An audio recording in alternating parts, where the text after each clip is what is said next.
আসসালামু আলাইকুম ভিউয়ার্স, আজকে আমি একদমই ভিন্ন ধরনের লইট্টা মাছ ভুনা করব। তো এখানে লইট্টা মাছগুলো ভালোভাবে পানি ছড়িয়ে নিয়েছি।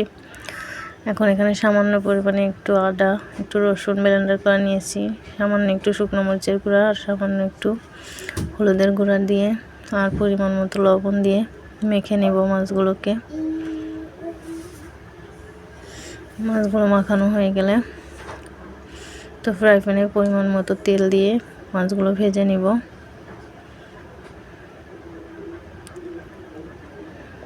তো মাছগুলো ভাজা হতে হতে আমি মশলাটা রেডি করে নিব। তো এখানে 2 চা চামচ ব্লেন্ডার করা রসুন, সামান্য পরিমাণে ব্লেন্ডার করা আদা, হাফ চা চামচ হলুদের গুঁড়া এবং 1 চা চামচ শুকনো মরিচের গুঁড়া, স্বাদ মতো লবণ। এখন পানি দিয়ে মশলাটা গুলে নিব। এখন এখানে দিয়ে দিব জিরা গুঁড়া এবং ধনিয়া গুঁড়া দিয়ে মিক্সড করে নিব মশলাটা। এখন মাছগুলো উল্টে দিব। এখন মাছগুলো ভালোভাবে উল্টে নিব। তো উল্টে পাল্টে দুনো সাইড ভেজে তুলে নিব।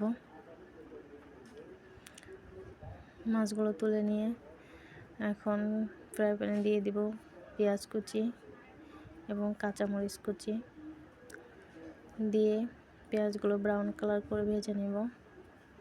পেঁয়াজগুলো যখন ব্রাউন কালার হয়ে যাবে তখন এখানে দিয়ে দিব সেই গুলে রাখা মশলাগুলো দিয়ে পেঁয়াজের সঙ্গে একটু ভেজে নিব। তারপর এখানে একটু পানি দিব মশলা কষানোর জন্য। তো মশলা থেকে যখন পানি শুকিয়ে তেল ছেড়ে আসবে তখন এখানে দিয়ে দেব পানি, বেশি দিব না, মাছটা ভুনা ভুনা করব।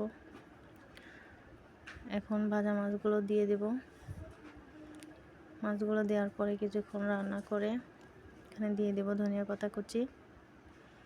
ব্যাস আরও কিছুক্ষণ রান্না করে নামিয়ে নেব।